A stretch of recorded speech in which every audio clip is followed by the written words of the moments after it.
Ya, jangan. Saya mau lihat dulu ininya. Saya mau lihat dulu dari sisi ini ya. Jadi kalau masukan dari saya, boleh beri di sebelah sini berarti. Kalau masukan dari saya, biasanya kalau di sebuah presentasi itu biasanya masukannya itu dua. Yang pertama adalah performance-nya, gitu ya. Termasuk kalau di performance kan udah oke lah, lumayan lah, gitu ya. Gitu.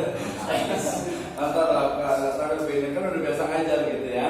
Nah, kalau saya lihat dari pertama sebenarnya udah cukup bagus. Jadi nilainya ini kalau dia sekitar 85 lah. Ya. Oke, ya. Tapi perlu diingat juga di sini bahwa sebuah slide itu dia akan harusnya terkait erat dengan dengan topiknya. Jadi jangan lupa ketika bicara tentang fikih asuransi syariah Islam, gitu ya, maka pastikan dulu ini ada elemen dalam di cover yang pertama itu adalah yang berarti gambarnya. Bahwa gambar itu pastikan dia adalah mewakili dari makna asuransi. Ya, kalau ini ada gambar uang, dolar, gitu ya ada sih, tapi agak dipaksakan, gitu ya. Tadi kalau mama itu saya tahu dari ada gambar orang banyak, lolong atau seperti apa, itu yang pertama. Yang kedua, di sini nggak ada nama penulisnya atau nama yang presenternya. Nah, di sini harus ditulis juga nih namanya disusun oleh siapa, gitu ya. Kalau tadi fikih asuransi syariah Islam, sebenarnya sih kalau secara bahasa benar. Ya benar, tapi kalau secara istilah, kalau orang bilang asuransi syariah, ya udah pasti Islam, gitu ya. Jadi ini awalnya sebenarnya bagus, cuma gambarnya agak kurang mewakili sama tidak ada nama aslinya, gitu ya. Kalau perlu ditambah tadi program pascasarjana atau prodi magister ekonomi syariah, gitu ya. Ini bagus, cuman dia agak terlalu terlalu banyak ininya nih, barisnya terlalu banyak, gitu ya. Sehingga lebih bagus sebenarnya kalau ini digeser ke sini, tulisan di sebelah sana atau di sebelah sini dibagi dua, itu lebih bagus. Jadi kalau teori desain itu jangan sampai tulisan itu nabrak gambar. Karena itu dia akan agak gelap gitu, termasuk juga nanti penulisannya. Terus nanti kalau ada bahasa asing, karena kita di sini ada ekonomi syariah, usahakan ada bahasa Arabnya biar paham, gitu ya. Oke, ini apakah asuransi gambarnya duit? Ya masih bisa lah.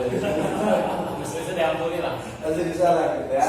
Secara kemunculan, ini udah cukup bagus. Kalau di sini agak M-nya di depan harus pakai besar. Langsung saja kalau bedanya kalau di Word dengan di PowerPoint itu, kalau PowerPoint itu power of point, berarti langsung saja Muhammad Said ada Suki titik 2, dia ngomong apa, gitu ya. Muhammad Muslihuddin, langsung dia ngomong apa. Jadi simple, jadi dia agak lebih bagus juga. Ini sejarah Indonesia kalau bisa itu ada gambar-gambar yang nuansanya itu histori, gitu, sejarah, gitu. Dia akan lebih bagus lagi. Ini asuransi dalam bahasa fikih kontemporer ini sebenarnya agak cukup bagus, gitu ya. Walaupun dia agak cukup banyak sehingga agak lumayan juga. Termasuk juga gambar-gambar di atas itu agak sedikit kurang mewakili sebenarnya. Memaksakan. Enggak, ini template namanya, ada kopi, ada email, ada ini, gitu ya. Nah, itu bisa ditambahkan. Kalau ini firman Allah Subhanahu Wa Taala ada soal media 2. Ini ya nggak ada masalah, walaupun kalau bisa sih kalau ayat Al-Quran gambarnya jangan duit, ya ganti lah, gitu ya. Apa gitu ya, boleh ditambahkan. Jadi diwakili. Prinsip ini saya suka sebenarnya cukup bagus, gitu ya. Cuman memang kadang agak tertukar nih antara prinsip dengan landasan hukum. Karena ini dia menggunakan ayat, seharusnya dia bukan prinsip sebenarnya. Kalau mau ayatnya ditulisnya di dalam misalnya ada ini saling bekerjasama atau bantu ta'awun, langsung dalam forum saja, Al-Maidah 2. Jadi tidak kiri kanan gitu. Ya lebih bagus ininya tuh ya, dari prinsip-prinsipnya. Oke, lumayan. Kemudian ini juga bagus, cuma tadi mungkin stepnya ulama 1, ulama 2 jadi step 3 jadinya, gitu. Ini kesalahan di jempol, gitu ya. Tapi yang kayak gini saya agak senang, gitu, walaupun dia tetap saja harus dirikan langsung nama-namanya saja, jadi dia lebih spesifik, lebih bagus. Kalau tampilan itu agak cukup bagus. Nah, ini yang agak sedikit mengganggu, tidak bagus ya. Jadi kalau kita ngegeblak, gitu. Bikin malas bacanya. Iya, banyak, gitu kan. Nah, ini terakhir tekniknya dia agak lumayan juga. Oke, ini dari sisi tampilannya, gitu ya. Nanti kalau performance itu kan tinggal ditambah. Yang penting adalah materinya dulu nih. Tapi gantian, jangan kita yang nanya pesan tekstilnya, ini juga audiens dulu nih, gitu ya. Asuransi asuransi yang konvensional itu sebenarnya seperti apa sih sebenarnya dalam 5 kata? Maksimal asuransi konvensional itu seperti apa sih dalam 5 kata? Asuransi yang Asuransi adalah asuransi adalah jaminan atau tanggungan bila terjadi sesuatu. Jaminan bila terjadi sesuatu. Oke, gantian. Yang menjamin siapa? Yang menjamin diri sendiri. Dikelola oleh lembaga. Justru yang menjamin itu harusnya lembaga, bukan diri sendiri. Lembaga asuransi. Lembaga asuransi. Oke, yang menjamin adalah lembaga asuransi. Jaminannya apa? Uang. Uangnya bertambah atau berkurang? Tidak. Sesuai ini apa namanya yang memang bayar asuransi. Tidak, kita yang konvensional dulu. Yang konvensional dulu. Uangnya bertambah? Bertambah lah. Uangnya bertambah. Ini investasikan. Bertambahnya dari mana? Ya kalau sebenarnya bukan bisa bertambah dan berkurangnya. Ketika uang kita dipakai dan tidak dipakai, ya harus seperti itu gitu ya penggunanya. Karena kalau sudah tahun ini memang kalau misalnya sekian, tidak bisa walaupun belum dipakai tidak bisa ditambah. Contoh kan tambahan untuk dalam setahun itu hanya untuk taruhlah 4 juta. Karena tahun ini nggak kepake, tambah lagi ke depan, tapi nggak bisa itu. Jadi pertanggungjawaban setiap tahunnya ya memang sudah seperti itu. Jadi tidak bisa ditambahkan. Oke, berarti singkatnya kalau dalam konvensional asuransi itu adalah jual beli resiko. Jadi akarnya itu ya nanti beda, kita belum bahas tentang yang syariahnya. Jadi asuransi itu adalah jual beli resiko, di mana saya membayar premi setiap bulan, hitung saja 300.000, maka kemudian ketika saya mengalami musibah, kecelakaan sampai meninggal, saya akan mendapatkan sesuai dengan janjinya, misalnya 100 juta atau 500 juta. Sudah jelas, clear akarnya? Ya ini yang asuransi jiwa, nah itu juga termasuk asuransi pendidikan dan juga sebenarnya asuransi kendaraan. Asuransi kendaraan berarti saya punya mobil karena baru sayang gitu ya, maka kemudian saya akan membayar ke lembaga asuransi itu ya 200.000 aja lah ya, 200.000 setiap bulan. Kemudian dalam 1 tahun kan berapa jumlahnya? 2.400.000. Nah, dalam 1 tahun berarti karena 200.000 berarti 2.400.000 kan? Nah, tetapi kemudian baru di bulan yang ke-10 mobil saya mengalami kecelakaan sehingga kemudian rusak. Karena asuransi kemudian saya bawa ke di bengkel, kemudian nanti dibayar oleh asuransi dengan harga misalnya karena baru 10 bulan itu sudah mencapai tadi berapa? 2.400.000, harusnya hanya 2 juta kan ya, tapi kerusakan sampai 5 juta kemudian dibayarkan oleh asuransi.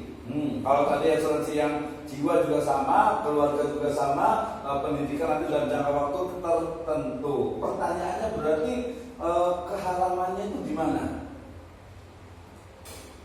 Yang akadnya tadi pakai syariah apa enggak gitu istilahnya ya. Akad pertama. Ya. Jadi ta'awun sudah ada bagus ta'awunnya ya. Cuman ketika tidak terpakai ya udah akan nol gitu.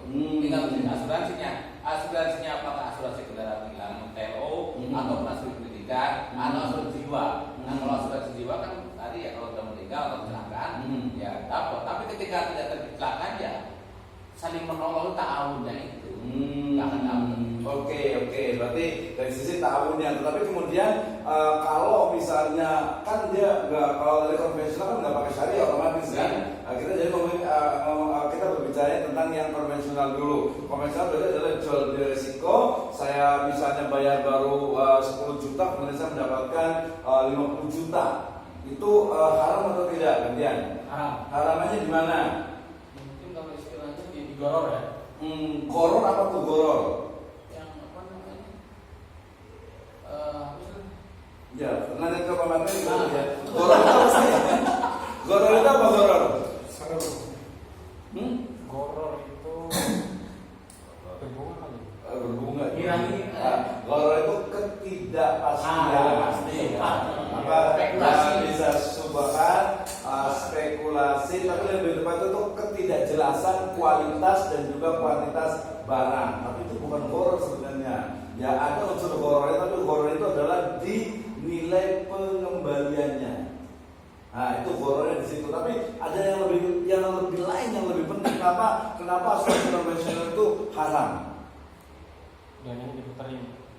Kalau dana diputerin sih boleh aja. Iya, diputerin gitu ya, muter gitu ya. Enggak lah, diinvestasikan gitu ya. Yang nggak masalah itu, nggak ada masalah kalau diinvestasikan nggak ada masalah. Ya, kecuali mestinya haram ya nggak boleh. Gitu. Jadi saya ingin membawa kepada kenapa asuransi itu haram.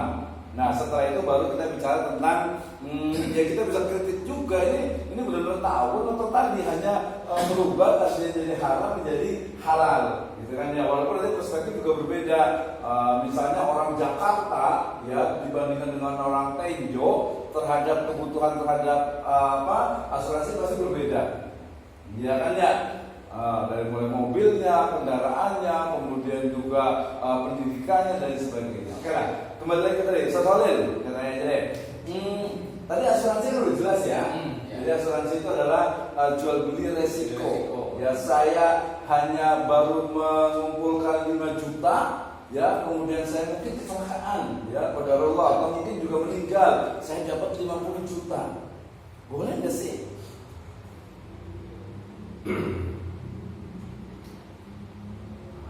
Lama menjadi 50 juta. Iya betul, udah tahu key-nya udah. Kalau di gambaran investasi itu kan ada setahun pertama, kedua, ketiga gitu ya. Jadi ketika asuransi itu bahkan baru 1 bulan, satu itu bulan terjadi musibah gitu ya, itu bisa meng-cover semuanya. Iya betul. Tadi kalau sebulan terlalu ekstrim sih kayaknya gitu ya. Tapi nggak apa-apa juga 1 bulan saya baru setor 200.000, kemudian 1 bulan kecelakaan, kemudian saya dapat tuh 20 juta. Iya, itu bisa meng-cover semuanya. Kenapa Bisa, ya? Gimana? masih belum mengerti. Bisa. Kok bisa gitu ya? Ya udah kalau materi kira-kira kenapa bisa ya? Contohnya BPJS kali. Iya, kalau BPJS sebenarnya ya bisa lah, hampir sama BPJS. BPJS gimana sih? Kita membayar walaupun nggak sakit kan tetap membayar tiap bulan. Cuma dalam niatan artian sedekah. Oh, niatnya sedekah. Maksudnya masih dapat pahala gitu ya. Ya kadang kan kita nggak sakit, cuma kan tetap bayar. Iya. Ya udah niatin sedekah. Atau mungkin infak kali itu ya, dengan paksa kayak terpaksa. Karena kalau nggak bayar kan didenda kan lembaganya kan BPJS gitu kan ya. Ya oke lah BPJS. Contohnya gimana kalau BPJS? Ya misal kita baru beberapa bulan kayak tadi kita kecelakaan mungkin butuh biaya operasi, kita di cover oleh BPJS. Boleh nggak kalau kayak gitu? Kebolehannya di mana? Ya mungkin tadi udah sesuai akad peraturan yang ada kayak gitu. Oh peraturannya gitu ya. Nggak tahu juga apa namanya dia dapat dari mana uangnya. Gitu. Uangnya dari mana sih sebenarnya BPJS itu? Kan kasihan tuh kita baru 300.000 udah bayar suruh 30 juta gitu kan? Dari iuran juga. Iuran itu. Nah kalau iya dari tolong-menolong, kalau tolong-menolong kira-kira kalau banyak yang sakit kira-kira rugi nggak ya? Iya, pasti Itu BPJS. kan sudah resiko akhirnya. Resiko itu udah. Ada yang subsidi dari pemerintah itu yang ada BPJS cuma nggak bayar itu. Yang BPJS mandiri, yang mandiri yang itu ya, bayar, yang pakai miskin kan? Oh iya Yang itu, ya udahlah. Kalau BPJS kan sebenarnya ini yang terakhir kan BPJS itu memang ada unsur-unsur asuransinya juga, tapi ada unsur tahunya karena jumlahnya itu tidak besar dan juga pengelolaannya itu oleh pemerintah. Jadi ada beberapa hal. Tapi kalau asuransi dengan tadi, jadi saya tanya lagi ke halamannya seperti apa sebenarnya? Ribanya di mana? Yaitu kita monitoring berapa, tapi ketika kecelakaan kita sudah dibayarin berapa gitu. Kalau riba sebenarnya kemarin akadnya itu dia harus utang, gitu ya. Utang dan hal itu biasanya itu dijanjikan di awal itu baru riba. Ini juga mungkin tadi ya karena resiko ya.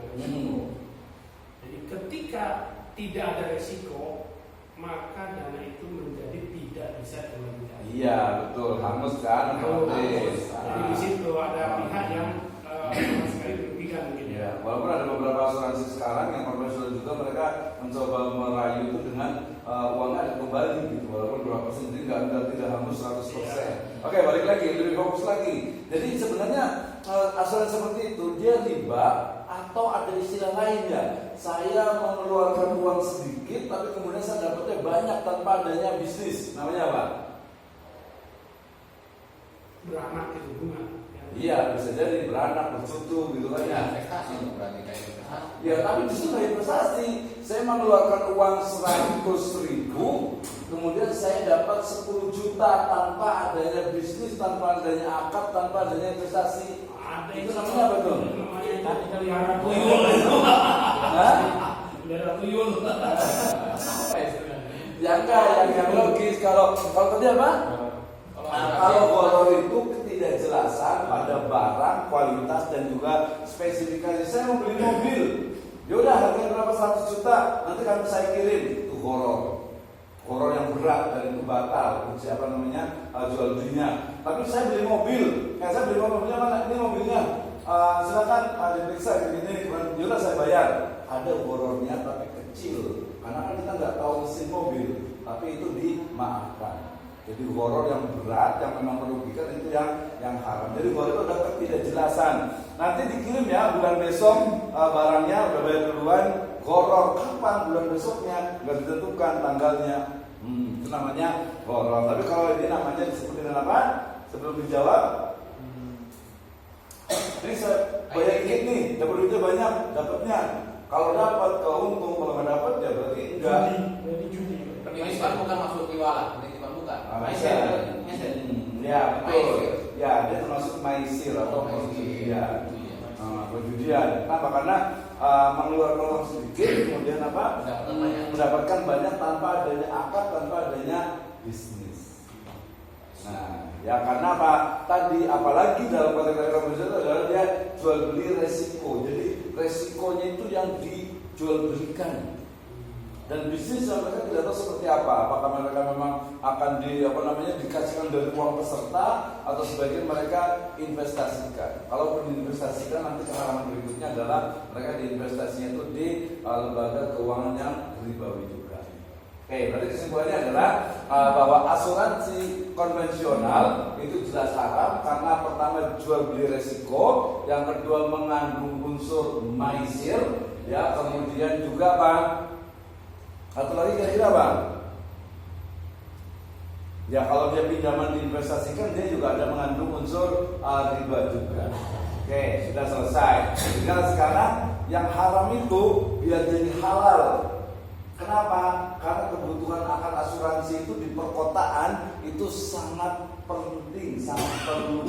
Ya tadi kalau orang Tenjo ya mungkin nggak butuh asuransi, tapi orang Jakarta mereka sangat butuh perlu asuransi, terutama untuk bisnis-bisnis tertentu, bahkan juga untuk pendidikan. Pertanyaannya dari yang halal tadi biar jadi halal itu seperti apa? Coba jelaskan dalam 2 menit. Tadi akadnya apa sih kalau namanya di asuransi syariah? Tabaruk. Kemarin akad tabaruk itu maksud akad apa? Akad tabaruk apa kemarin? Kita udah belajar kan?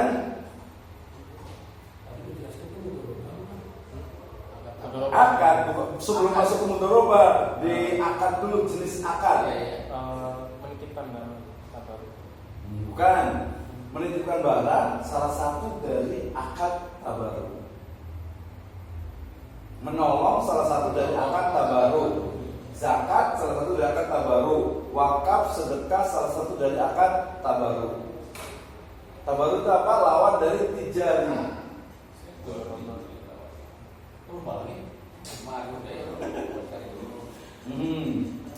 Apa coba? Ta'awun itu bagian dari akad tabaruk. Namanya akad tabaruk itu sosial, bir, kebaikan. Ya, ini ya.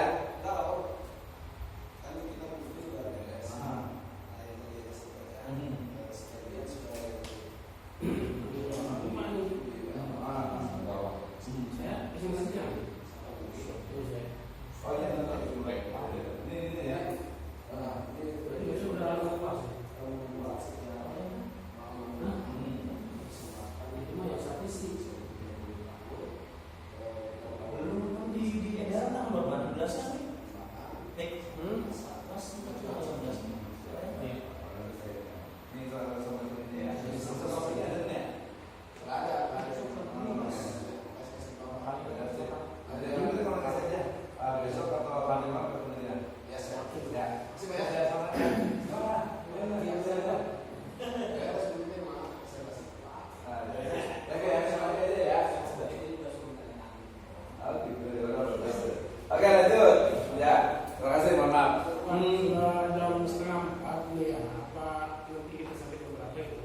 Boleh juga sih.